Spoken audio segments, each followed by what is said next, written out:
दुनिया जाए भाड़ में, हूतीज लगे हैं अपने जुगाड़ में। इस रिपोर्ट में जो भी खबरें आपको बताऊंगा, यकीन मानो बहुत मजेदार खबरें हैं जिसको सुनने के बाद आपको मजा आने वाला है।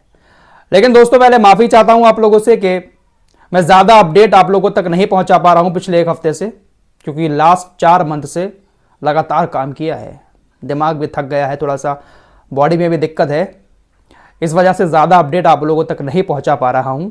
लेकिन कोई नहीं, बहुत जल्द पूरी एनर्जी के साथ बहुत सारे अपडेट आपको दिन भर में आगे बताऊंगा। चैनल पर पहली बार आए हैं, सब्सक्राइब करके हमारे साथ जुड़ सकते हैं। दोस्तों, हूतीज ने पिछले 4 महीने में जो काम किया है वो दिल से किया है। मेरी तरह मैं भी दिल से ही करता हूं, जो भी अपडेट आपको देता हूं दिल से ही देता हूं। फिलहाल ये तो मजाक की बात है। हूतीज ने 4 महीने में फिलिस्तीन के लिए सबसे ज्यादा काम किया है, क्योंकि हूतीज फॉर्मेलिटी नहीं कर रहे हैं मुसलमानों को खुश करने के लिए, दुनिया को दिखाने के लिए। वो दिल से फिलिस्तीन का सपोर्ट कर रहे हैं, क्योंकि इतना लंबा मिशन लगातार एक जैसा समुद्र के अंदर चलाना ये कोई छोटा मोटा काम नहीं है, ये कोई आसान बात नहीं है। लगातार एक के बाद एक जहाज को हूतीज अपनी मिसाइलों का निशाना बना रहे हैं। आज हूतीज की सेना की काफी लंबी झड़प अमेरिका और ब्रिटेन के युद्धपोतों से चली है। बहुत लंबी झड़प चली, लेकिन कामयाबी इसमें हूतीज को मिली है। हूतीज के पास एक ऐसा हथियार आ चुका है जिस हथियार से अब अमेरिका भी घबराने लगा है। इस वीडियो को हटाया जा सकता है, क्योंकि यमन से रिलेटेड जो भी मैंने वीडियोस बनाई है उसमें से कई वीडियो डिलीट हो चुकी हैं। अभी कुछ देर पहले एक लंबा मिशन हूतीज की सेना ने लाल सागर में चलाया, जिसमें ब्रिटेन के एक बहुत बड़े कार्गो जहाज को मार गिराया। ब्रिटेन का एक मालवाहक जहाज जिसका नाम रूबी मार है, हूतीज ने टारगेट करके इस जहाज पर एंटीशिप बैलिस्टिक मिसाइल से हमला किया, और हमला इतना खतरनाक था कि यह जहाज पूरी तरह से क्षतिग्रस्त हो चुका है और अब डूबने की कगार पर है। हूतीज ने इससे पहले जो जहाजों पर हमले किए हैं, हमले तो होते हैं लेकिन जहाज पूरी तरह से नष्ट नहीं होता है, लेकिन यह जहाज डूबने के कगार पर पहुंच चुका है। यह बात खुद अमेरिकी सेंटकॉम ने भी एक्सेप्ट कर ली है, याह्या सारी ने भी इस बारे में बता दिया है, साथ ही साथ ब्रिटेन की तरफ से भी बता दिया गया है। हूतीज ने जिस जहाज को टारगेट किया, जिस पर हमला किया, वो जहाज अमोनिया लेकर जा रहा था और ब्रिटेन का जहाज था।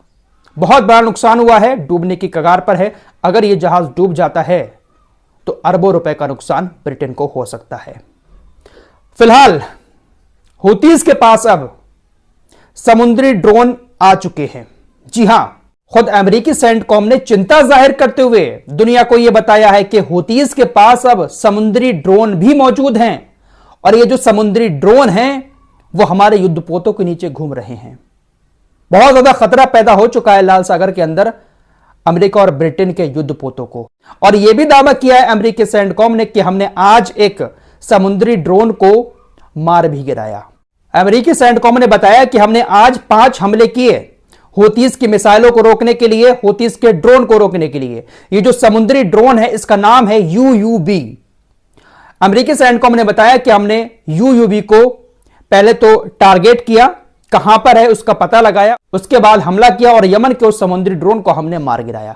लेकिन अमेरिका ने चिंता जाहिर की है कि हूतीज के पास यह खतरनाक हथियार आ चुका है और समुद्र में हमारे युद्धपोतों के नीचे घूम रहा है। यह बहुत खतरे की बात है। हूतीज का यह जो समुद्री ड्रोन है यह पानी के अंदर इतनी जल्दी पकड़ में नहीं आता है, और पानी के अंदर जाकर बिना दिखे ये कहीं पर भी हमला कर सकता है। यह बड़ा खतरनाक ड्रोन हूतीज के हत्थे लगा है। इधर अमेरिकी सेंटकॉम ने यमन के हूतीज के UUV समुद्री ड्रोन को मारा, उधर हूतीज ने अमेरिका के एक हवाई ड्रोन को मार गिराया। और बड़ा मजे की बात आपको बताऊं, हूतीज ने अमेरिका के जिस ड्रोन MQ-9 MB को मार गिराया उसकी कीमत $30 मिलियन है। $30 मिलियन। और हूतीज ने उस ड्रोन को जिस मिसाइल से मारा है उसकी कीमत सिर्फ $10,000 है। सिर्फ $10,000 की मिसाइल से हूतीज ने $30 मिलियन के ड्रोन को मार गिराया।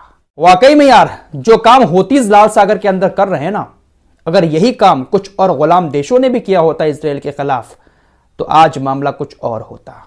दोस्तों, अमेरिका ने हूतीज को आतंकी संगठन घोषित किया, जिस वजह से एलन मस्क ने भी उनका ट्विटर X अकाउंट बैन कर दिया। लेकिन हूतीज ने अभी तक लाल सागर के अंदर किसी एक भी इंसान की जान नहीं ली है। उन्होंने सिर्फ और सिर्फ जहाजों को नुकसान पहुंचाया है, माल को नुकसान पहुंचाया है। हूतीज के स्पोक्स पर्सन याह्या सारी ने आज भी यही बात कही है कि हमने जो हमला किया है, उस हमले को करने के बाद हमने इस चीज को सबसे पहले ध्यान में रखा कि जो स्टाफ है, जो जहाज पर तैनात क्रू मेंबर्स हैं, उनकी जान को किसी तरह का कोई खतरा नहीं होना चाहिए। हमने चालक दल को सुरक्षित बाहर निकलने के लिए बहुत सारे रास्ते दिए। हम किसी की जान नहीं लेना चाहते, हम सिर्फ और सिर्फ माल को नुकसान पहुंचाना चाहते हैं। अदन की खाड़ी में यह ऑपरेशन चला था। हूतीज का कहना है कि जहाज डूबने के कगार पर है। एक और बड़ी खबर आपको बताता हूं, अमेरिकी पेंटागन ने भी आज इस बात की जानकारी दी है कि हूतीज ने पहली बार हमला करने के लिए समुद्री ड्रोन का इस्तेमाल किया था और खतरनाक ड्रोन अब उनके पास है, जिससे हमारे युद्धपोतों को काफी खतरा है। दोस्तों, एक और बड़ी खबर आपको बताने जा रहा हूं। एक भारतीय ट्रेड कंपनी के मजदूरों ने एक बहुत बड़ा ऐलान किया है। समुद्र के अंदर जो जहाज आते हैं, उन जहाजों में जो मजदूर सामान लोड करते हैं या जहाजों से सामान उतारते हैं, उन सभी मजदूरों ने एक बड़ा ऐलान कर दिया है और तकरीबन 3 से 4 हजार ये मजदूर हैं। उन्होंने कहा है कि हम इजराइल के किसी भी जहाज में हथियार या उससे रिलेटेड कोई भी सामान ना तो लोड करेंगे और ना ही जहाज से उतारेंगे। यह बहुत बड़ी खबर है। भारतीय ट्रेड कंपनी और उसके भारतीय मजदूर इस बात का ऐलान कर रहे हैं कि हम किसी भी हथियार से भरा हुआ शिपमेंट ना तो लोड करेंगे जहाज में और ना ही जहाज से उतारेंगे, क्योंकि इजराइल इन सारे हथियारों का इस्तेमाल गाजा के अंदर महिलाओं और बच्चों को मारने के लिए कर रहा है। इसलिए हम इजराइल के लिए यह काम नहीं करेंगे। बहुत बड़ा फैसला भारतीय मजदूरों ने लिया है। इजराइल के किसी भी जहाज पर वो सामान ना तो रखेंगे और ना ही उतारेंगे। सैल्यूट है ऐसी सोच को।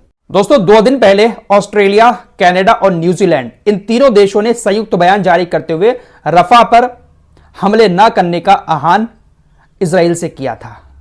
लेकिन आज नेतन्याहू ने साफ शब्दों में कह दिया कि हम ऑस्ट्रेलिया, कनाडा और न्यूजीलैंड के उस बयान को नहीं मानेंगे। हम रफा पर हमले जारी रखेंगे। यह बंदा किसी भी देश की इज्जत नहीं करता है, किसी भी देश की बात नहीं मानता है, ना ही किसी अदालत की बात मानता है। या तो ये सिर्फ दिखावा करते हैं देश जो बयान जारी करते रहते हैं और अंदर अंदर पूरा सपोर्ट इजराइल को इनका रहता है। सिर्फ दिखावे के तौर पर लोगों की नजर में अच्छा बनने के लिए इस तरह के ये लोग बयान देते रहते हैं। डोनाल्ड ट्रंप का बयान आया है। डोनाल्ड ट्रंप ने कहा है कि जो बाइडेन अमेरिकी इतिहास के सबसे बेवकूफ राष्ट्रपति हैं। रूस के राष्ट्रपति व्लादिमीर पुतिन ने कहा है कि गाजा के लोगों की मदद करना हमारा पाकीज़ा फर्ज है। सऊदी अरब का बयान आया है कि इजराइल जब तक फिलिस्तीन को अलग राज्य का दर्जा देकर यरूशलेम को फिलिस्तीन की राजधानी नहीं बनने देता है, तब तक हम इजराइल के साथ नॉर्मलाइजेशन नहीं करेंगे। उधर ईरान अपने सबसे एडवांस एंटी एयर सिस्टम को सीरिया और लेबनान के बॉर्डर पर ट्रांसफर करने की योजना बना रहा है। वहां पर तैनात करेगा अपने सबसे एडवांस एंटी एयर सिस्टम को। फिलहाल इस वक्त के ये कुछ लेटेस्ट अपडेट थे जो आपके सामने रखे। मिलते हैं कुछ और नए खबरों के साथ, तब तक के लिए अपना ख्याल रखिए। अल्लाह हाफिज। दोस्तों, हमारे वीडियो देखने के लिए बहुत बहुत शुक्रिया। चैनल पर पहली बार आए तो फॉलो सब्सक्राइब कीजिए और साथ ही साथ शेयर भी कीजिए। मिलते हैं कुछ अगली खबरों के साथ, तब तक के लिए अपना ख्याल रखें। धन्यवाद।